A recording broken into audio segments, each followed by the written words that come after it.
अस्सलामुअलैकुम and welcome to pocket school Urdu. हमारा mission है कि हर बच्चे को अफोर्डेबल और क्वालिटी एजुकेशन प्रोवाइड की जाए। यहाँ आप मुख्तलिफ सब्जेक्ट्स को वीडियोस और एआई की मदद से आसानी से सीख सकते हैं। तो आएं, मिलकर आगे बढ़ें और नई चीज़ों को एक्सप्लोर करें। आज हम एक बहुत ही इंटरेस्टिंग टॉपिक पर बात करने जा रहे हैं जिसका नाम है एक्सोथर्मिक रिएक्शंस। ये वो प्रोसेस है जिसे हम डेली लाइफ में देखते हैं, जैसे कि जब हम चूल्हा जलाते हैं या लकड़ी जलती है। लेकिन आज हम उसके पीछे छिपे साइंस को समझेंगे। तो चलिए शुरू करते हैं। अब बात करते हैं कि बर्निंग असल में होती क्या है। जब कोई चीज बर्न करती है तो एक केमिकल रिएक्शन होता है। इस रिएक्शन में एक सब्सटेंस ऑक्सीजन के साथ कंबाइन करता है। इस प्रोसेस को हम बर्निंग कहते हैं। जब फ्यूल बर्न करता है तो ये chemical energy thermal, heat, light और साउंड एनर्जी में कन्वर्ट हो जाती है, जो फिर सराउंडिंग्स में डिसिपेट हो जाती हैं। अब आप सोच रहे होंगे कि एनर्जी कहाँ से आती है। तो वो सब्सटेंस जो ऑक्सीजन के साथ रिएक्ट करता है उसे फ्यूल कहा जाता है।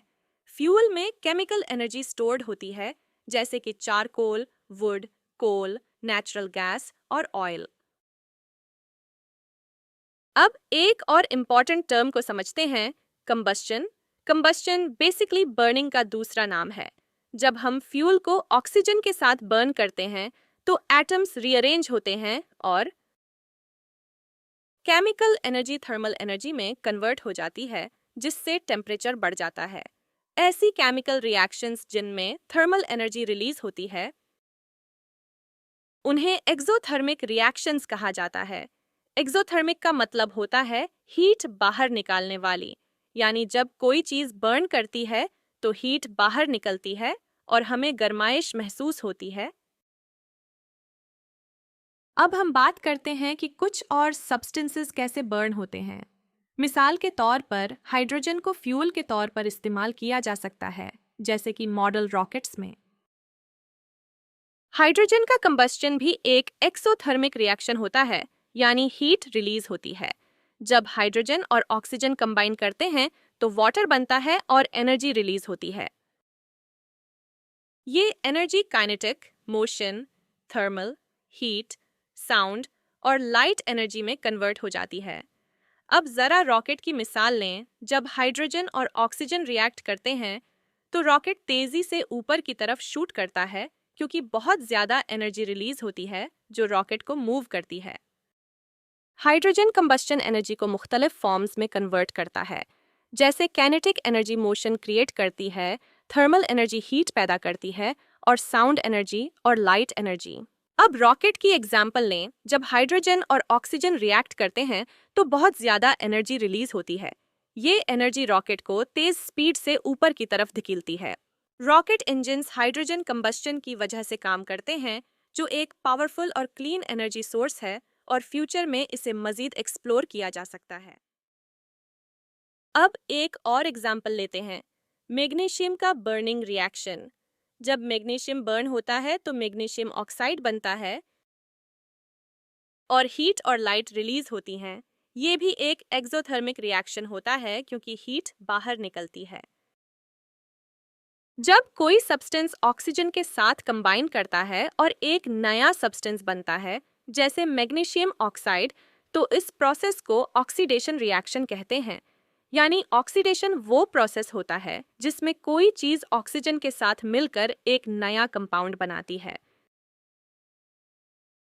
अब हम कुछ मजीद एक्सोथर्मिक रिएक्शंस की बात करते हैं जो बर्निंग से हटकर हैं। सबसे पहले बात करते हैं पोटाशियम और वाटर के रिएक्शन की।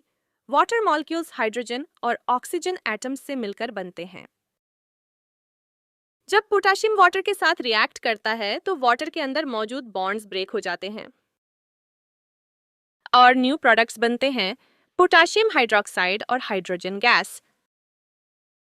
उस दौरान stored chemical energy thermal energy में कन्वर्ट हो जाती है, जो फिर एनवायरनमेंट में डिसिपेट हो जाती है, यानी चारों तरफ फैल जाती है।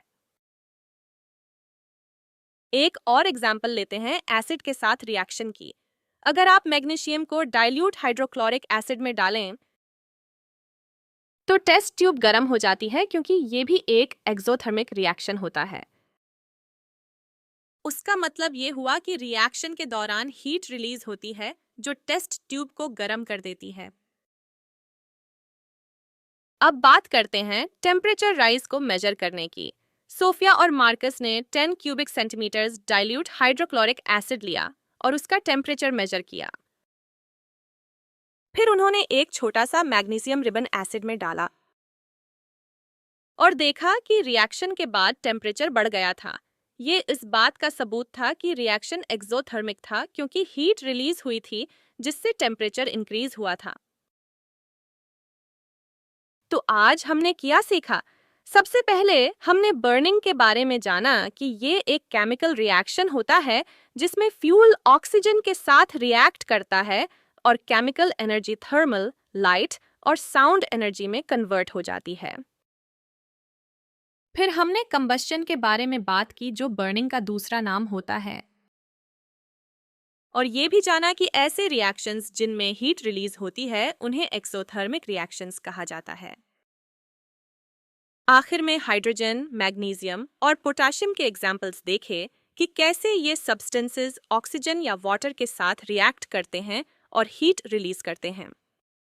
अगर आपके करीब कोई स्कूल नहीं है या जो पढ़ते हैं वो मुकम्मल तौर पर समझ नहीं आता या किसी वजह से क्लासेस मिस हो रही हैं, तो पॉकेट स्कूल उर्दू आपके लिए है। हमारे साथ सीखें और अपने फ्रेंड्स और फैमिली के साथ ये वीडियोस शेयर करें ताकि हर बच्चे तक तालीम पहुंच सके और कोई भी बच्चा तालीम से महरूम न रहे। अगर आपके जहन में कोई सवाल है तो कमेंट्स में ज़रूर पूछें, और अगर आप किसी और टॉपिक पर वीडियो देखना चाहते हैं तो हमें कमेंट्स में बताएं। हमारे चैनल पॉकेट स्कूल उर्दू को सब्सक्राइब करें ताकि आप हमारी नई आने वाली वीडियोस से अपडेटेड रह सकें। नेक्स्ट टाइम मिलेंगे एक और दिलचस्प टॉपिक के साथ। तब तक के लिए take care and good bye.